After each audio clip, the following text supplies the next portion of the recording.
नमस्कार, स्वागत है आप सभी का। आप देख रहे हैं मध्य भारत बुलेटिन, आपके साथ मैं हूं हमेशा यादव। शुरू करते हैं खबरों का सिलसिला। ग्वालियर में मध्य प्रदेश के मुख्यमंत्री मोहन यादव ने कहा कि मैं आज झारखंड जाने वाला हूं। हमारी सरकार गरीब, मजदूर, पिछड़ा वर्ग सभी को साथ लेकर चलना चाहती है। हमने निर्णय लिया था कि मजदूरों के हित में हमारा निर्णय होना चाहिए।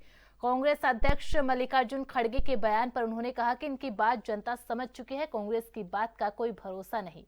प्रधानमंत्री मोदी के नेतृत्व में देश जिस तरह से आगे बढ़ रहा है वह जनता के सामने है। जनता का विश्वास प्रधानमंत्री मोदी में है और प्रधानमंत्री मोदी जनता के विकास के लिए काम कर रहे हैं। से अब झारखंड जाने वाला हूं, लेकिन जैसे ही मैंने कहा कि हमारी सरकार गरीब, मजदूर, पिछड़ा वर्ग सभी वर्गों को साथ लेकर चलना चाहती है। अगर औद्योगिक निवेश चाहती है तो मजदूरों के हित में भी हमारी सरकार सबसे पहले खड़ी है। हमने निर्णय किया था कि जेसी मिल के एक बहुत पुराना प्रकरण है जिसमें शासन एक पार्टी है और इस नाते से हमने निर्णय किया कि मजदूरों के हित में हमारा निर्णय होना चाहिए। सबसे पहले जो 6-7-8 हज़ार मजदूर हैं उनके पक्ष में जो सरकार का भाव है कि उन सबको मदद करके हम अपने उस कमिटमेंट को निभाएं। जब इंडस्ट्री डली होगी, ये अलग बात है कि इंडस्ट्री जब डली होगी तब डली होगी, बहुत पुरानी बात हो गई है, लेकिन आज भी उस पक्ष से लोग उम्मीद में बैठे हैं। तो सरकार किसी की उम्मीद नहीं तोड़ेगी। मेरे अपने इस ग्वालियर प्रवास में मैं स्वयं भी उसको देखने जा रहा हूँ और हम हाई कोर्ट्स में भी यही पक्ष रख रहे हैं कि भाई हम उनको सेटलमेंट करना चाहते हैं। वो और उससे जुड़े हुए जो भी पक्ष है सबके हित के बारे में ध्यान रखते हुए इसका समाधान खोजना चाहते हैं। मल्लिकार्जुन खड़गे कह रहे हैं कि महाराष्ट्र में जो है 25 लाख इंश्योरेंस और संविधान बचाव को लेकर उन्होंने कहा कि संविधान बचाना है, बटेंगे कटेंगे की राजनीति चलती है। कौन? मल्लिकार्जुन खड़गे। इनकी बात तो वैसे ही जनता सब समझ गई है। कांग्रेस की बात का कोई भरोसा नहीं है। भाजपा में और यशस्वी प्रधानमंत्री के नेतृत्व में जिस प्रकार से देश आगे बढ़ रहा है उसके रिजल्ट सामने आ रहे हैं। जनता का भरोसा भाजपा पे है, माननीय मोदी जी पे है और मोदी जी विकास जनता को विश्वास में लेके कर रहे हैं। मुझे पूरा भरोसा है। अब चुनाव में दूध का दूध, पानी का पानी होगा। हरियाणा में मुंह की खई है, तीसरी बार मोदी जी की सरकार बनी, वो भी ऊपर। खबरों में आगे बढ़ते हैं। छत्तीसगढ़ के कोंडागांव में भालू ने अधेड़ व्यक्ति पर हमला किया है। ग्रामीण गंभीर रूप से घायल हो गए। ग्रामीण लकड़ी काटने के लिए जंगल में गया था। गंभीर हालात में केशकाल अस्पताल में भर्ती करवाया गया है।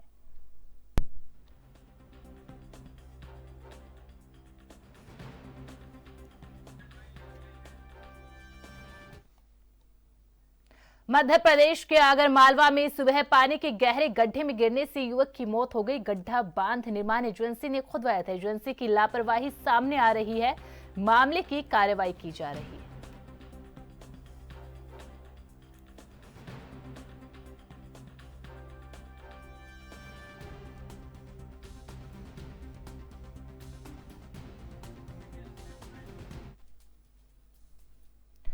संत गाहिरा गुरु विश्वविद्यालय सरगुजा के कुलपति के चैम्बर का छज्जा गिरने से बड़ा हादसा टला। आपको बता दें कि संत गाहिरा गुरु विश्वविद्यालय सरगुजा का भवन कई दशकों पुराना है। बावजूद इसके जब से संत गाहिरा गुरु विश्वविद्यालय की स्थापना हुई है तब से इस पुराने भवन में संचालित हो रहा है। वही कुलपति रोजाना की तरह छुट्टी के बाद अपने चैम्बर पहुंचे तो देखा कि छज्जा गिरा हुआ है, जिसके बाद से अन्य अधिकारी और कर्मचारियों में डर बना हुआ है।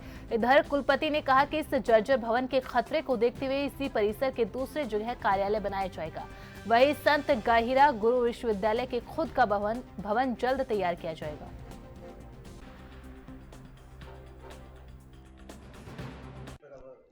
ये कल ही ये बात हो चुकी है। आज जब ऑफिस आए तो ऐसी सूचना मिली कि जर्जर था और गिर चुका है वो पूरा छत, और वहाँ रहना उचित नहीं है। और भी जितने हमारे अधिकारी कर्मचारी हैं उसमें, उनके लिए भी हमें चिंता है कि उनको वहाँ से निकालें तुरंत और सुरक्षित जगह उनको बिठाया जाए। वो प्रक्रिया चल रही है। बड़ा हादसा चल गया सर वहाँ। हाँ, बहुत बड़ा हादसा चल गया। अब वहाँ तो रहना उचित नहीं है। अब हम लोग इसी परिसर में जगह बना रहे हैं कि जो बाकी लोग जो वहाँ हैं वो वहाँ से हट जाएं और नई जगह काम करना शुरू करें।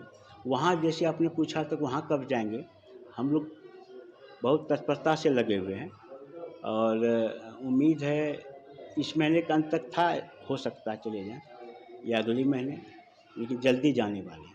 ऐसी दुर्घटना के बाद तो थोड़ा सा और हम लोग चाहेंगे कि प्रशासन भी मदद करे और विश्वविद्यालय तो चाहती है कि वहाँ जाए। तब देखिए जल्दी जल्दी कब जा। केंद्रीय मंत्री शिवराज सिंह चौहान ने कहा कि डबल इंजन की सरकार झारखंड में विकास के नए प्रतिमान स्थापित करेगी। हेमंत सोरेन और कांग्रेस सरकार की कुशासन, वादा खिलाफी और वोट बैंक के लिए बुलाए गए घुसपैठियों से लोग नाराज हैं। वहां परिवर्तन की लहर है, हम भारी मतों से जीतेंगे और लोग इस भ्रष्ट सरकार को उखाड़ फेंकेंगे। लोकसभा में विपक्ष के नेता और कांग्रेस सांसद राहुल गांधी के बयान पर कहा कि पहले राष्ट्र फिर कास्ट। राहुल गांधी और कितना बांटेंगे, देश को तोड़ने वाले लोग हैं। मैं उनसे कहना चाहता हूं कि इस देश ने हमेशा सबको सम्मान दिया, स्थान दिया, चाहे वह ओबीसी हो, एससी हो, एसटी हो। प्रधानमंत्री मोदी की सरकार ने उन्हें सामाजिक न्याय दिया है।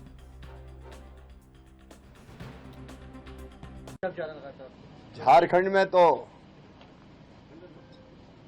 विकास के नए प्रतिमान डबल इंजन की सरकार ही अब स्थापित करेगी। प्रधानमंत्री नरेंद्र मोदी जी के प्रति श्रद्धा और विश्वास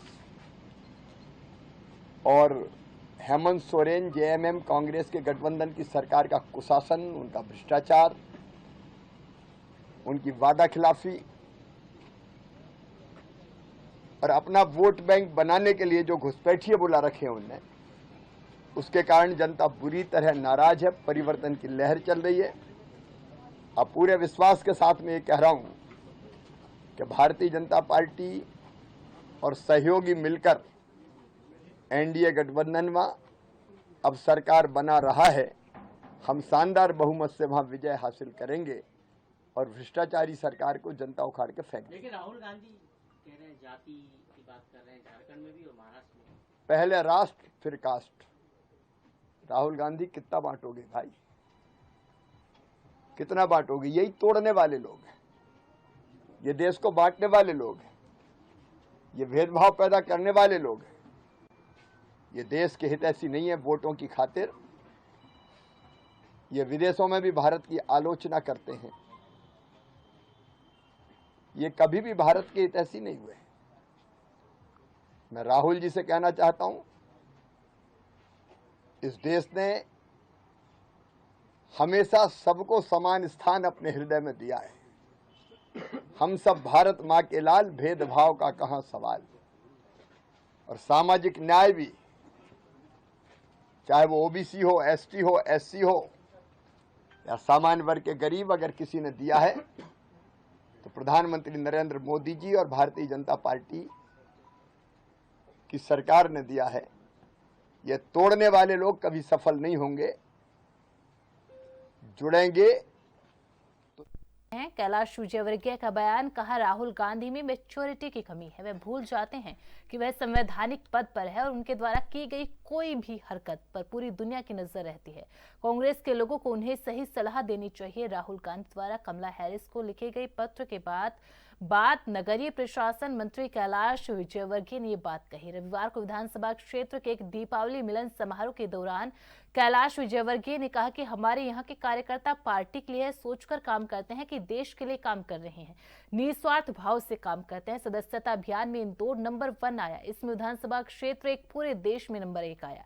इस वजह से यहाँ के कार्यकर्ताओं का सम्मान किया जाता है। देखिए, दुर्भाग्य है कि राहुल जी में वो मैच्योरिटी नहीं आई है। वो संवैधानिक पद पर बैठे हुए हैं। उनके द्वारा किया गया कोई भी कृत्य कहीं न कहीं संज्ञान में आता है सारी दुनिया के। मैच्योरिटी के अभाव में इस प्रकार की हरकत करते हैं। मुझे लगता है कि कांग्रेस के लोगों को तो सही राय देना है। कांग्रेस का कहना है कि एकनाथ शिंदे का साथ इस चुनाव तक था, साइडलाइन करने की बात कर रही है कांग्रेस के द्वारा। कांग्रेस अफवाह फैलाती रहती है। पाकिस्तान राम कह रहे हैं कि महाकुंभ में कार्यक्रम में गैर हिंदुओं के पूरी तरीके से प्रतिबंध होना चाहिए। दुकान में मुसलमानों का संत समाज बड़े सामने से आया है। अब संत समाज का निर्णय है। आपका क्या कहना है? संत समाज का तो हम भी सम्मान करते हैं। राम भद्राचार्य साहब कह रहे थे, अब जब उन्होंने संकल्प लिया, राम भद्राचार्य जी ने, तो जो संकल्प लिया पूरा होगा। आज उसी का परिणाम है कि मराठा और ओबीसी आमने सामने हो गए। हाँ, मुझे लगता है कि इस देश में कांग्रेस ने हमेशा ही बांटने की राजनीति, कभी हिंदू और मुसलमान को बांटा, कभी जाति के आधार पर हिंदुओं को बांटा। और इसलिए कांग्रेस ने कभी भी विकास के नाम पर राजनीति नहीं की। मुझे कहते हुए गर्व है कि मोदी जी जब से आए हैं डेवलपमेंट के नाम पर राजनीति की। पन्ना जिले के शाहनगर में एक ऐसा बहुप्रतीक्षित और निर्माणाधीन बस स्टैंड है जो कि स्वीकृति की 15 साल और टेंडर होने के 12 साल बाद भी अधूरा पड़ा हुआ है, जिसको लेकर बीते दिवस शाहनगर व्यापारी मंडल ने सांसद बीडी शर्मा को भी ज्ञापन सौंपा था और कार्य शुरू कराए जाने की मांग उठाई थी, जिसके परिणाम स्वरूप रविवार सुबह पन्ना कलेक्टर सुरेश कुमार शाहनगर पहुंचे, जहां पर उन्होंने नगर के जनपद सभागार में प्रोजेक्ट के संबंध में बैठक करते हुए मौका स्थल पर पहुंचकर प्रोजेक्ट को समझा और कार्य शुरू कराने के लिए आवश्यक बिंदुओं पर चर्चा की, साथ ही निर्माण कार्य शुरू कराने का आश्वासन भी दिया। गौरतलब है कि 1.5 दशक से अधूरे पड़े इस बस स्टैंड निर्माण की स्वीकृति 87 दुकानों में कई की नींव तक नहीं खुदी है। वहीं बन चुकी कई दुकानें क्षतिग्रस्त हो चुकी है। इसके अलावा सुलभ शौचालय निर्माण, पावर ब्लॉक और सीसी रोड समेत अन्य कार्य भी अधूरे पड़े हुए हैं। ये अधूरा पड़ा हुआ है, तमाम विसंगतियाँ की बातें आई हैं यहाँ पे। ये शाहनगर ग्राम पंचायत में बस स्टैंड और शॉपिंग कम्प्लेक्स का शुरुआत 10-12 साल पहले एक प्रोजेक्ट बना था और मेरे नॉलेज में आया था कि अधूरा पड़ा हुआ है, तो उसी को देखने के लिए और उसमें कुछ आवंटित हैं दुकानदार, उन सब से बात करने के लिए मैं आया था। पूरा प्रोजेक्ट समझ के आगे इसको किस प्रकार से जल्दी पूरा कराया जा सकेगा उस दिशा में हम लोगों ने सर इसमें कई बार नक्शे से छेड़छाड़ की भी बातें आई, जो शुरुआती नक्शा था और उसको लेके आपने भी देखा होगा, क्या पाया? मेरे सामने तत्समय कलेक्टर द्वारा अप्रूव्ड नक्शे की कॉपी है जी। उसके मुताबिक मिलान किया है जी। तो कुछ विशेष अंतर तो नहीं है, जितनी शॉप्स वगैरह उसमें बनाई गई, थोड़ा मौके की स्थिति अनुसार उनकी डायरेक्शन चेंज हुई है। बाकी जितना अपेक्षित है उतना है मौके पे जगह। एक दो जगह एक कोने पे जगह बताई है किसी ने कि मेरी निजी ज़मीन है, उसको एग्जामिन करेंगे यदि उनकी। और इसके अलावा सर जो बस स्टैंड से एंट्रेंस और एग्जिट के लिए जो रूट नहीं छूटे हुए हैं उस पर भी बात आई थी, अस्पताल जैसे लगा हुआ है, उस पर क्या करेंगे? वो तो आपने पॉइंट रखा है कि अस्पताल साइड में भी कुछ पैसेज आउटिंग का और इन साइड का होना चाहिए, तो उस पर बताया है मैंने अपने SDM मैडम को कि वहाँ पे जो दुकानें हैं उनमें से जो दुकान नीलाम नहीं हुई होगी तो उसको चिन्हित करके वहाँ पैसे रखा जा सकेगा। सर शाहनगर से पन्ना काफ़ी डिस्टेंस है और इस क्षेत्र के लोग जो है कटनी डिस्ट्रिक्ट में शामिल होने की बात कर रहे हैं और यहाँ के लोगों ने ज्ञापन भी SDM महोदय को दिया हुआ, तो क्या चल रहा है? हाँ, ज्ञापन दिया है कि कटनी में शामिल होने का ये नज़दीक पड़ता है चूँकि प्रशासनिक रूप से, तो वो ज्ञापन राज्य शासन स्तर पर भेजा जाएगा और जैसे आगे शासन से निर्धारित होगा वैसे कार्रवाई करेंगे। Thank you.